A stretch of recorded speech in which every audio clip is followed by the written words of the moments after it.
Thank you for joining us on Nantucket Small Business Update. We have Christy Ferrantella, President of the Chamber, Megan Blair-Valero from Fogged in Bookkeeping, and Karen McCumber, who does a million things. She's our entrepreneur, expert, a small business owner, and whatever else I forget, Karen, you can jump in there. We're going to be talking about small business relief, any updates on loans and grants, and we've got three great minds here, very experienced, as much as you can be experienced in these last 5 or 6 weeks. So Karen, do you want to start off on any updates you have on any business relief?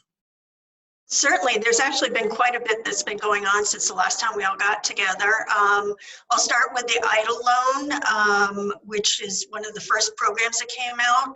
Unfortunately, even with the latest round of funding, that is now closed to new applicants. So if you've not already applied for that, unfortunately, the time's up on that. If you have applied, I've had a lot of questions about kind of what to expect. What we've been seeing here is that you get an initial confirmation after you apply, and then next thing you know, if you checked off that you wanted the advance, it shows up in your bank account without any pre-warning. So I would suggest make sure you keep checking your bank account. And once that does show up, then generally in about another week or two, you'll get another email that'll ask you to create an account in the system. And when you log on at that point, it's going to show you what the maximum is that you can take. You can always adjust it down. And then you'll go ahead and say that you accept it, and then they'll generate the paperwork, and then you sign your life away. and then in theory, they fund the account. And you do have 2 months from the time that they generate that paperwork for you to decide to actually sign and take it. So if you haven't received your PPP, for example, and you're waiting, you can feel free to go ahead and wait a bit and then go ahead and sign the EIDL work. Thank you, Karen, for going over the EIDL loan, because I just, for the my small coffee shop, I received mine, I think on Friday morning. I didn't see it until Saturday night. And I got no warning. It just went right into my account. So you're saying in weeks I will get some kind of email from the SBA from this program, and then I will be able to see what else they are extending me for a loan. Is that what you're saying? Correct. You'll go in there and it will actually give you a range. It will say you can take from 0 to whatever X the maximum is, and you go ahead and select one. Okay. And what are the percentages of those being offered right now? Oh, I'm sorry. What? Sorry. Go ahead, please. The percentages. So if I do continue and take a loan out, is it similar to a line of credits that the banks are offering? Is it lower? Yeah. So that is definitely a loan. It's 3.75 for anybody that's for profit, 2.75 for anyone not for profit. There is a 12-month deferral on that, and you have 30 years to pay it back. Wow. Okay. Just like a mortgage. Time.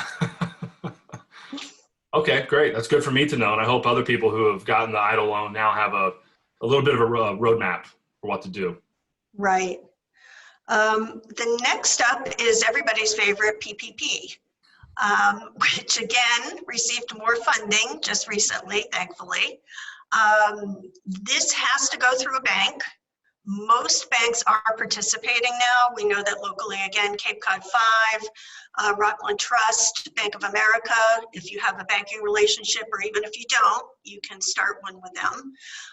This is the 2.5 times the average payroll if you are a corporation. There's a whole bunch of rules about how you can establish what that average payroll is, if you're seasonal, if you're not, who you have on your payroll. It can't include your contractors or 1099 folks because they can apply directly themselves. You'll go ahead and submit through the bank. Each bank has its own process. And again, my own personal opinion is I heard relatively quickly back that there was an approval amount, and then they generate some paperwork. The bank does have to fund you within 10 days of when you're approved by the SBA. That one is the one where there is a forgiven piece. It could be actually the entire thing, but there's all kinds of rules. We're still learning a lot of the nuances there, but basically 75% has got to go for your payroll, 25% can go for rent and utilities. You have to keep really, really great records of exactly where that money is going to. It can't be the same as the idle money that you're spending. Your idle advance is going to be deducted from the amount that you get for the PPP. So in other words, you only get so much of a grant between both of those programs. And it's not just your head count, it's also people's actually payroll level. So not only do you have to kind of go back to the number of folks that you said you had on average, you have to make sure that you're paying them on average about what you were based on your application. The other thing is that as soon as the money is in hand, your 8-week time clock starts. And that's the 8-week period that that cash has to go out to your employees. You have to be able to show that you actually paid them then. You can't wait and pay them 4 weeks from now. And then you will submit back to the bank. The bank is the one that's going to go through it and determine if you actually are forgiven. So they'll follow SBA guidelines, but moral of the story is be really tight with your bankers. Yeah, and I have some things I would add there too, is that there are actually some non-bank lenders now available in the marketplace. 465,000 plus loans have actually been made through non-bank lenders now. One of the best examples of that are companies like Cabbage with a K and Square, who some people may be familiar. Jason, I know you guys use Square.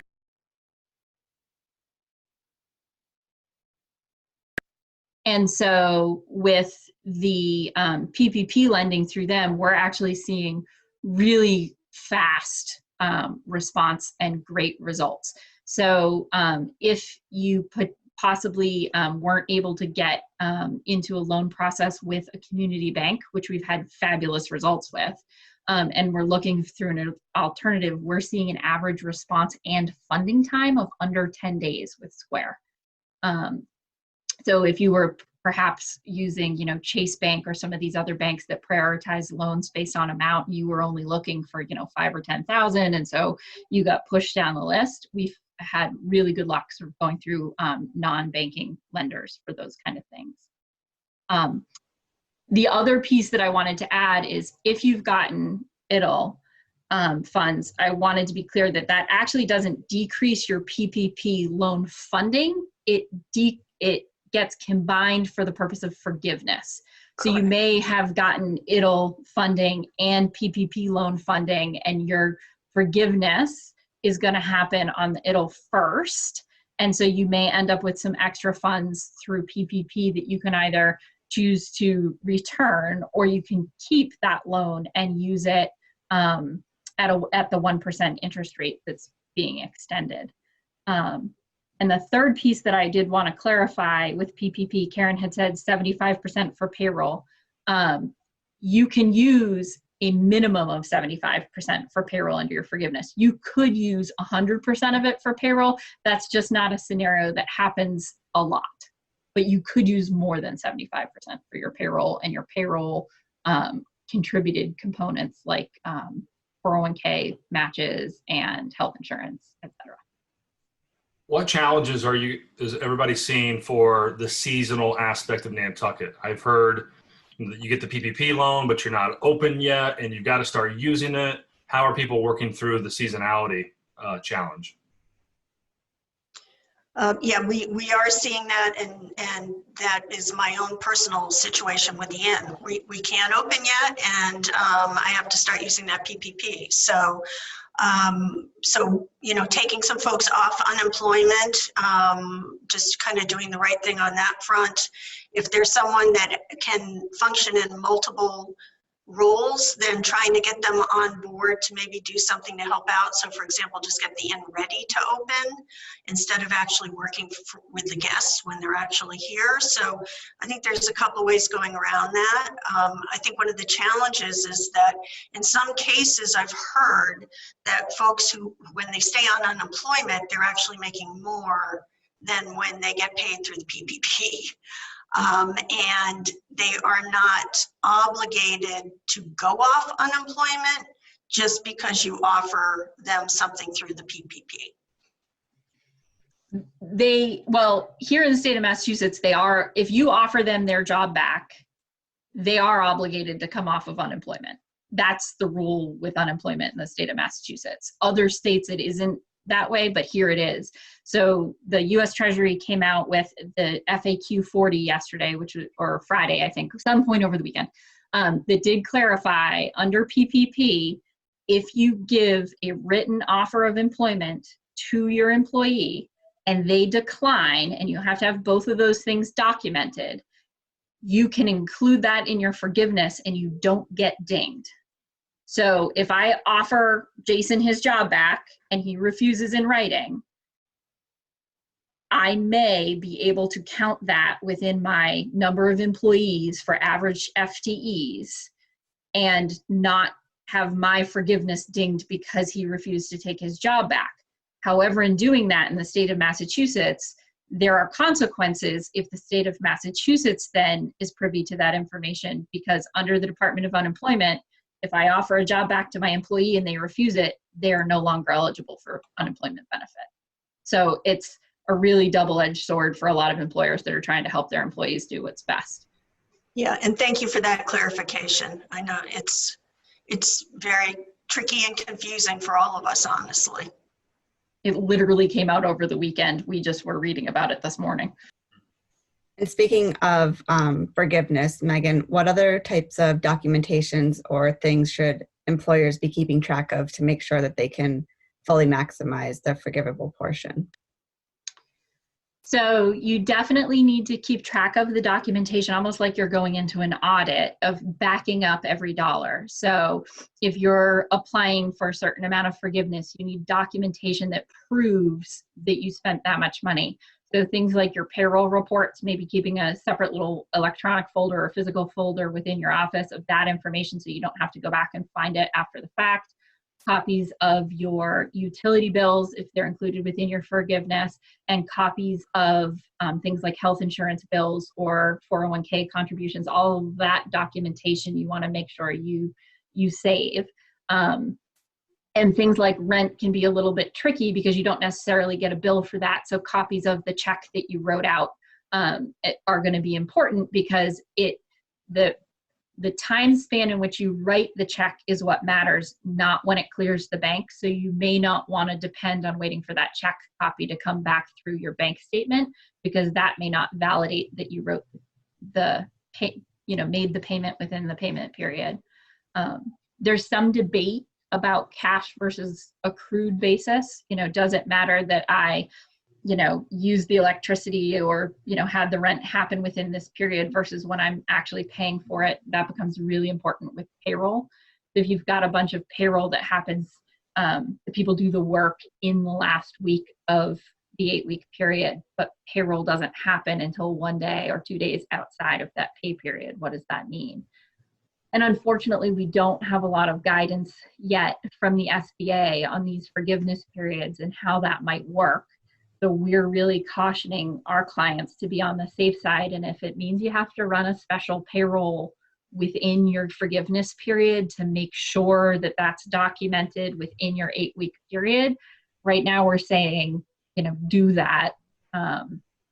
And it might be a little off schedule or a little funky, but it would be the safest result. I think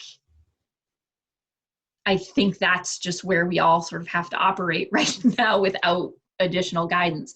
But if you want to follow along, ustreasury.gov, and there's a COVID-19 banner right there, and you can click on that and all of the up-to-date information. So every time they release new guidance, it's right there in the forefront as a PDF.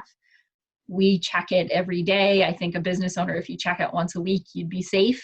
And the new guidance and any new, they call it an FAQ, fact report, is there. And I'm sure as soon as the chamber sees something like that, I'm sure they'll be distributing it. Megan, are those the same guidelines for the idle loan? So if a little small business like mine gets 10 grand, we have to track on where we're using that money, because they'll be reporting at the end of the year, or end of the tax year. And Karen might know even more about this than me, but my understanding is the forgiveness on idle is limited to that initial tranche that you got at the beginning. And so there are some restrictions on how you use those funds, and that may be audited at some point, but it's not the same level of accountability and the same strict definition of how you're allowed to use those funds as PPP. So yes, there's a record keeping component of it, but it's not nearly as stringent as PPP funding. Yeah, it certainly has more flexibility in terms of how those funds can be used. So for example, mortgage interest, you can use it for payroll if you want, or again, you may want to separate out and use your PPP for the payroll and use your EIDL for some of the other things, even your marketing, your software, that kind of thing. One of the things that I have been told by accountants, and it makes perfect sense, is that when you do get these loans, you should open up a separate account. So, with that EIDL, go ahead and open up a separate business account, put it in that account. So at least that way you can separate out those funds from your other funds and be able to keep better records. And I think that really depends on the client, because 100% of our clients were giving the exact opposite advice. Sometimes an extra account it's another set of checks you have to buy. It's another account to reconcile and keep track of. If your payroll company is already in place, trying to change the account that your funds are drafted from can be cumbersome, if not impossible. And not all of the funds in your payroll are subject to forgiveness. So if you do change that payroll processing over to a new account, then you've got to put money from another account in to sort of balance out the federal taxes that aren't subject to forgiveness. So what we're cautioning people to do is keep it simple. If you can, use the same account you've been using, because as little change as possible right now is important to people, especially if you would have to order new checks and wait for those and that sort of thing. But use all of the market general ledger softwares, whether they be QuickBooks or Xero or FreshBooks and these things. They have the ability to sort of tag transactions with what's called a class or a department. And so we're using those classes and departments. And within QuickBooks Online, you can even make sub-accounts of your bank account just to keep a running ledger. So I think even for novice users, there's simpler ways than adding another bank account. But I think what's important is check in with your accounting professionals that you're working with. Check with your bookkeeper, check with your tax accountant, or if you don't have either of those things, which you really, really should, check in with your banker and what your particular bank is recommending, and figure out which is working for you. I would say that there's not a blanket solution for every single business. So we talked a little bit about how this affects seasonal workers and seasonal employers. What about independent contractors? That's another big portion of the Nantucket economy. And how are they applying, and are you seeing them getting approval and a little bit more information for them? Yeah, and I'm going to defer to Megan on this one, definitely, because most of my work has been really with the corporations. We're seeing both multi-member LLCs where an owner or officer maybe isn't able to be on payroll, as well as sole proprietors and single member LLCs, again, where owners and officers are not on a formal payroll, receiving loans. Where we are very much in the dark is how the forgiveness on that is going to work, because by the letter of the bill and the way that it was written, the forgiveness would then be determined by profitability. But if you're not open and not generating revenue, it's very difficult to be profitable in this 8-week period. So we are really, those are the folks that are depending most on this updated information from the SBA on how this will be forgiven and how it will be forgivable.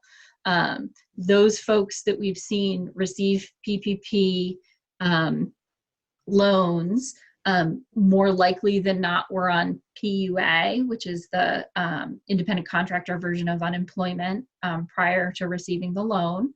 And some of them are making some determinations of, do I stay on PUA or do I take the PPP loan? What's best for my business? And what's really important is that because your neighbors, brothers, friends said, well, this is what's best, that may not be best for you. You really need to check in with whoever your advisory team is, and with yourself. And if that means doing a little back of the envelope math on which one's better, or putting together like a quick little spreadsheet, you should do that. And you do need to keep in mind that PUA funds are taxable. It's taxable income for you. And PPP funds are non-taxable.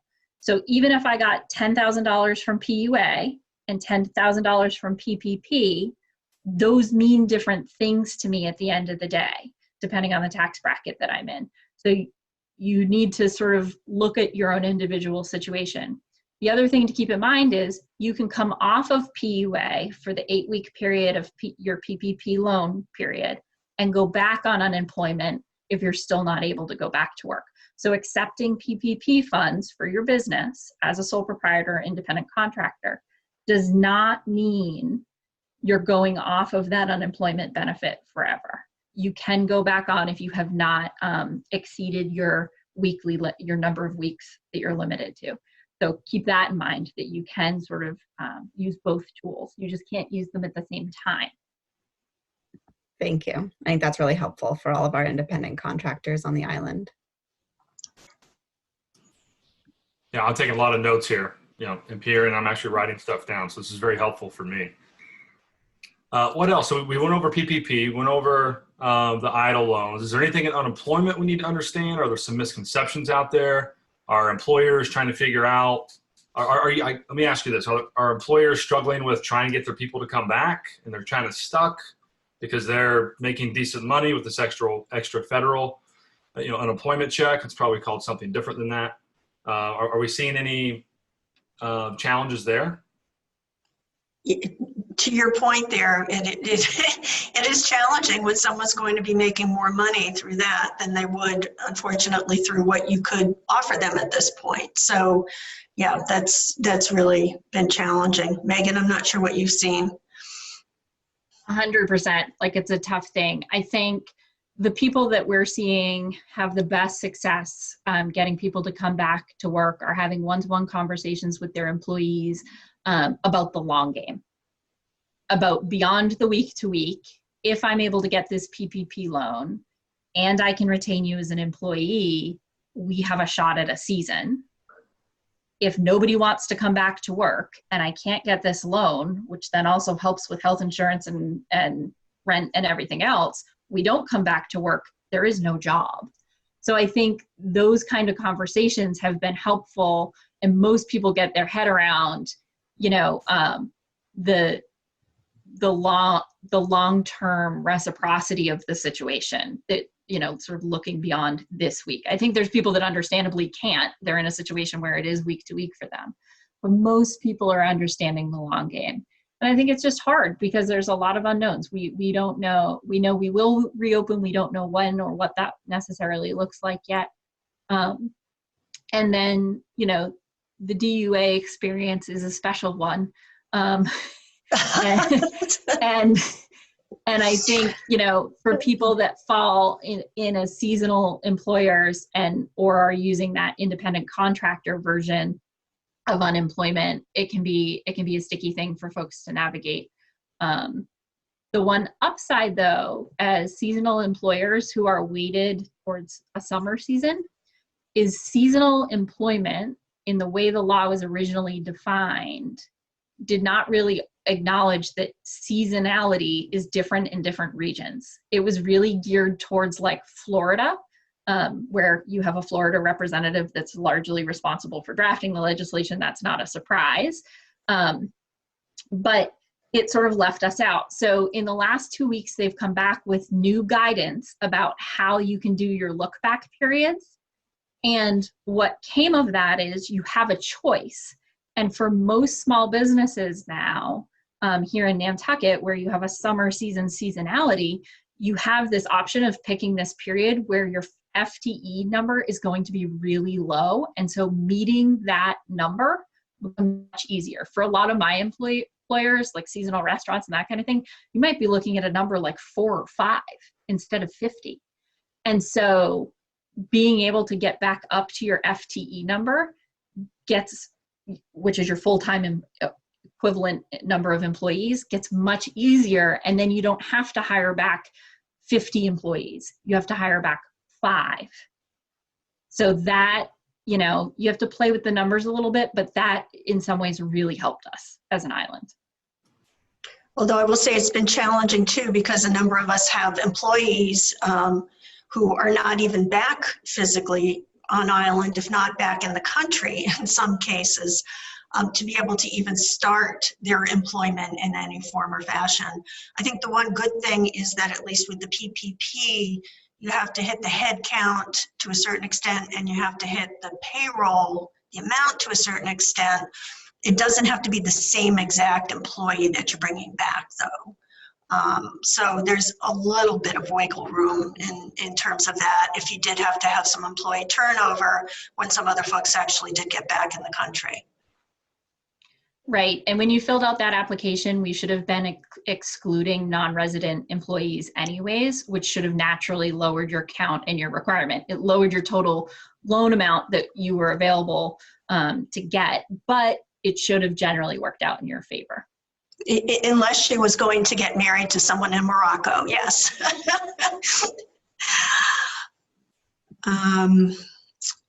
You know, one thing I think we should talk about too for 2 seconds is just that there is one more loan program coming out. We still are waiting for a lot of information. Again, Megan, jump in if you've had more information, but the Main Street loan program was announced. That is something that's coming through the Federal Reserve. So the Reserve is enabling banks to lend to small businesses with a certain level of guarantee behind that. It is supposed to be rates that are lower than normal bank rates. We don't know exactly what that means quite yet. Originally, when they came out, they were asking for a minimum loan amount of $1 million, which meant that it was going to be hard for most of our businesses to really make this work for them. They have taken that down to $500,000 now. So especially for those perhaps that maybe own real estate, they have large mortgage payments, some other things like that. This now could become another program for them. Again, to the extent I know, this will be a loan. This will not necessarily be a forgiven or grant program. So I think the handlebar has just applied for that 500,000. We're going to expand and open up 20 stores. And Yeah. So one at all yet. So I've been so focused on the PPP and the idle loan. Right. So real estate, who would that help on Nantucket for small businesses?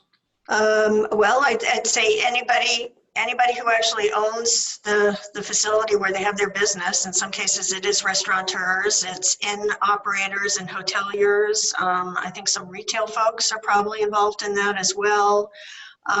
You know, there may also even be some operators, tour operators or some other folks like that if they happen to have large expenditures. Okay.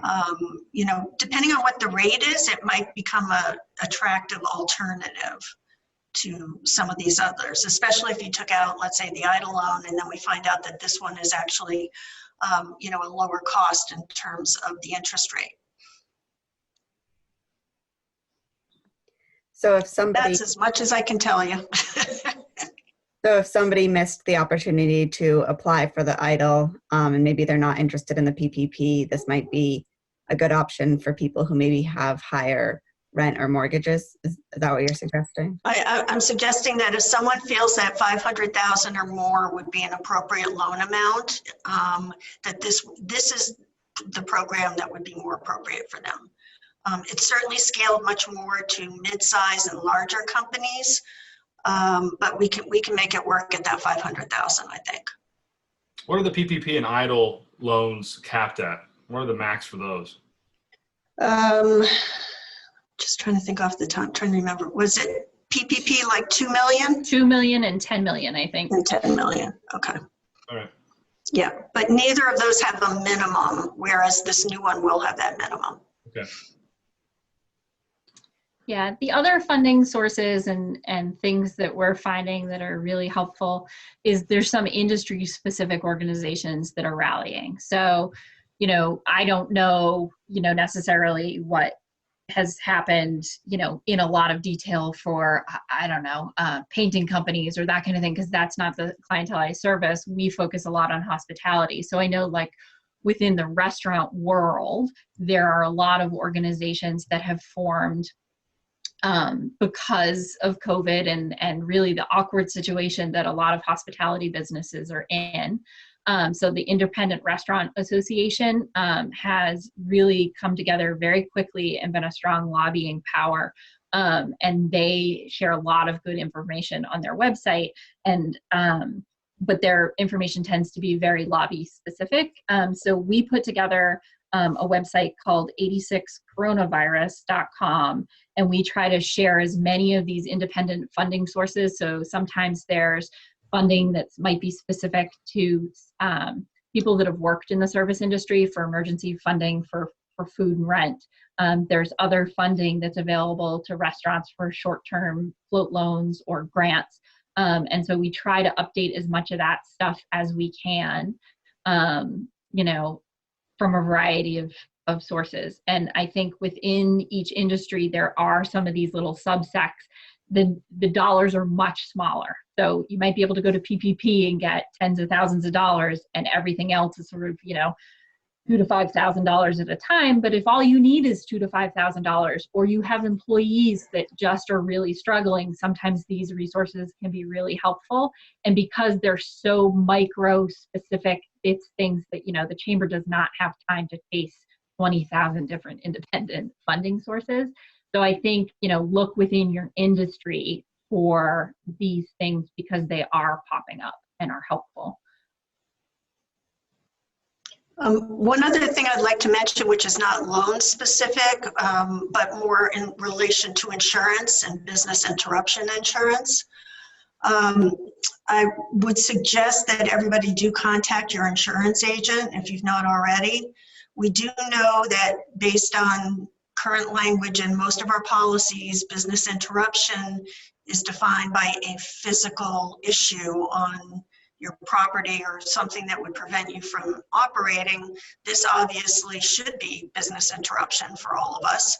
And there are a number of folks that are lobbying to try and get the insurance agencies and companies to cover this in some way, but you need to at least make sure that you have your claim put in. So, we may not get anything out of it, but we still would recommend that you go ahead and put a claim in now. Well, that'll be interesting, Karen, how that ends up panning out. Somewhere like my coffee shop, I could have stayed open the whole time. I was an essential service in Massachusetts. But I decided to close for 6 weeks because my staff didn't feel comfortable working. I didn't feel comfortable being open because I didn't understand the protocols and how I could do it safely. So I probably wouldn't, the state didn't close me down, so I'll have less of a kind of a reason to ask for that insurance. But it'll be interesting to see all those different aspects and different businesses if they're, eligible for that type of insurance. So I guess time will tell. Yeah, and as Megan said, there are some big players in DC that are lobbying for this right now, especially in the hospitality and travel space. Mm-hmm. Yeah, so even if you made the choice to close, Jason, it may still apply to you because they're making the case that this is a biological contamination issue, and that while the state may not have had the authority and or ability to close your specific location, if you felt that there was a contamination threat, you as the business owner have to ultimately make that choice, same as you would choose to close if there was a gas leak or an unsafe, sanitation condition.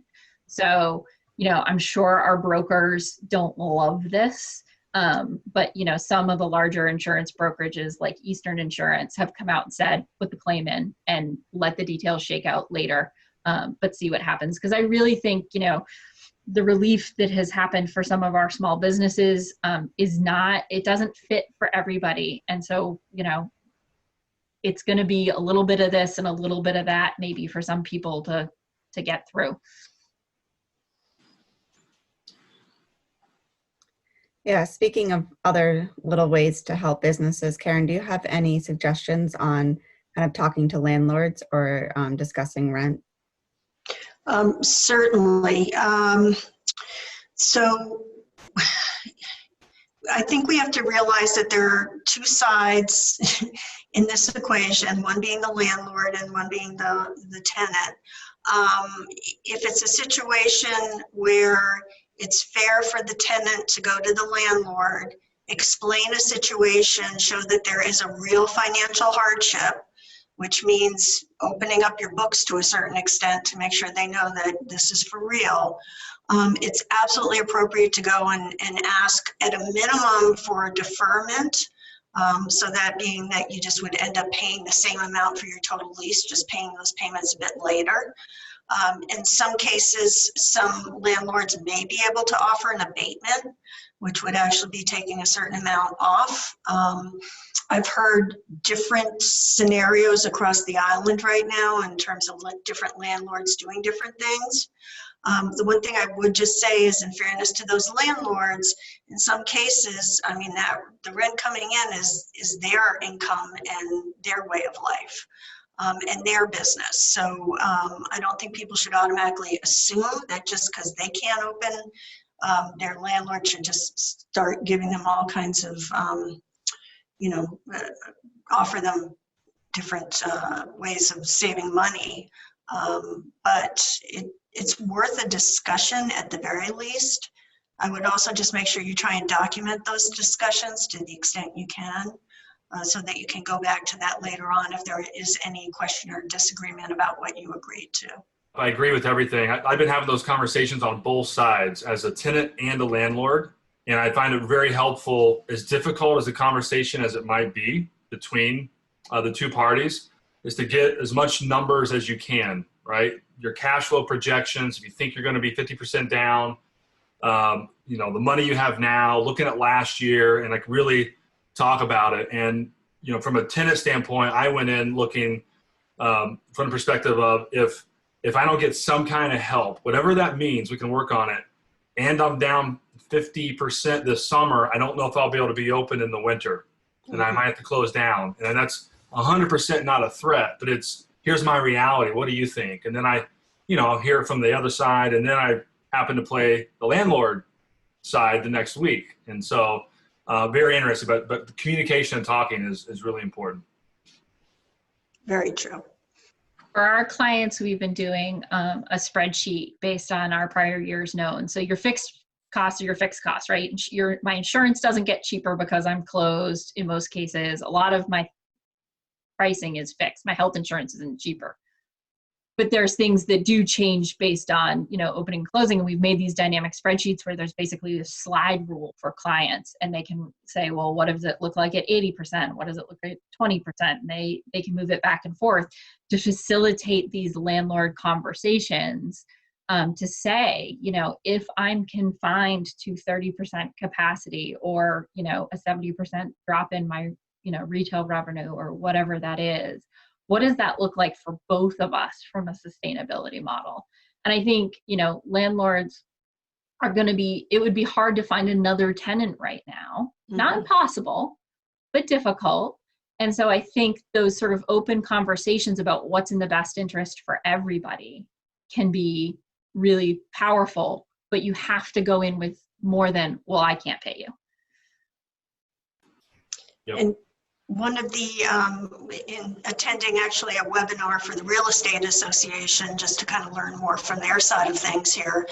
I know people have asked me, should we go in as a whole group together behind one landlord or not?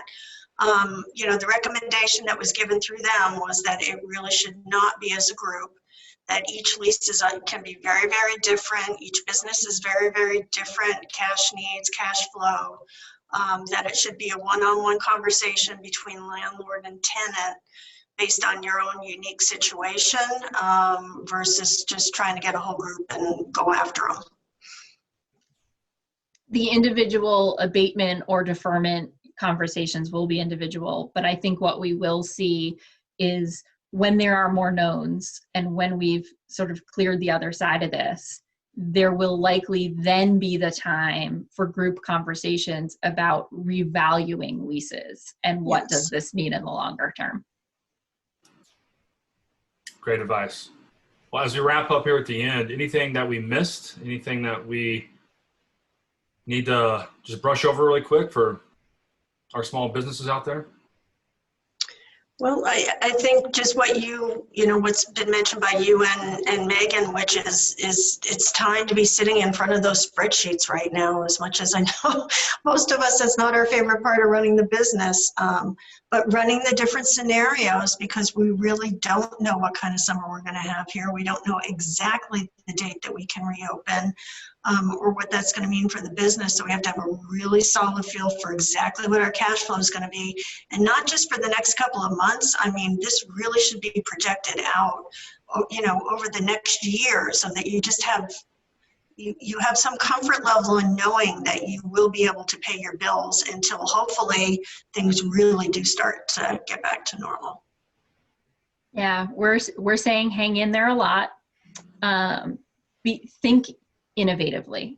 The old model doesn't apply anymore. And so you've got to really stop saying, well, this is how we've done it, because how we've done it is not necessarily going to work.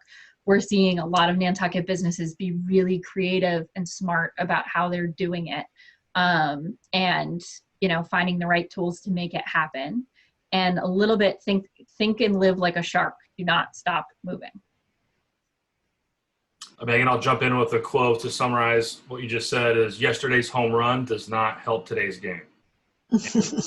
Mentioned this on a talk last week that, I've had this business for 6 years. The first 2 years I was pretty innovative. I adapted a lot. In the last 4 years, I've just been really lucky. People keep coming through the door, and I have not had that entrepreneurial kind of invent this mindset, and I have to now.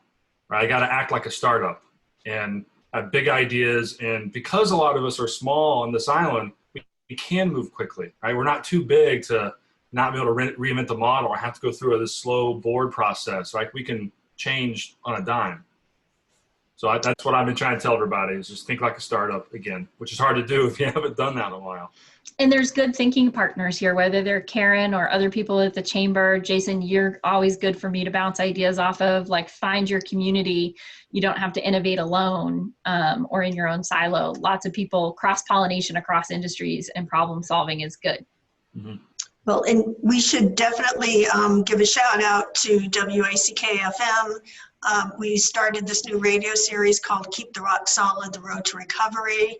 Melissa Murphy each week is interviewing 3 different entrepreneurs here on island who are doing some really, really innovative things to make sure that their businesses do stay solid, that the economy stays solid here. So those are posted as podcasts. You can find a link on keeptherocksolid.com and also True Island Digital. Great. Any last words for you, Christy? Yeah, I was just going to say, we're all trying to reinvent the new normal, and it's been really inspiring to see all these businesses come up with new creative ideas. And, you're still selling the same product, but you're maybe changing the way that you're selling it or creating all new products. And it's just been really inspiring to hear those stories. And it's been interesting to see how the chamber can help kind of promote that cross-pollination. This week, we're going to be doing a lot of industry calls with the town of Nantucket, and it'll be interesting to see what comes from those discussions. All right. Think about why you do what you do, not what you do, right? And adapt. Well, thank you all for all this great advice. We learned about PPP loans and EIDL, and we even learned about the FTE meant. And I was going to ask that question, Megan. And Main Street program, Keep the Rock Solid. A lot of great advice here. I hope this gets out and people watch it. Thank you, NCTV 18, for doing everything for this community and helping all of us get the word out in many different aspects. So thank you all again, and we'll see some of you next week. Thank you.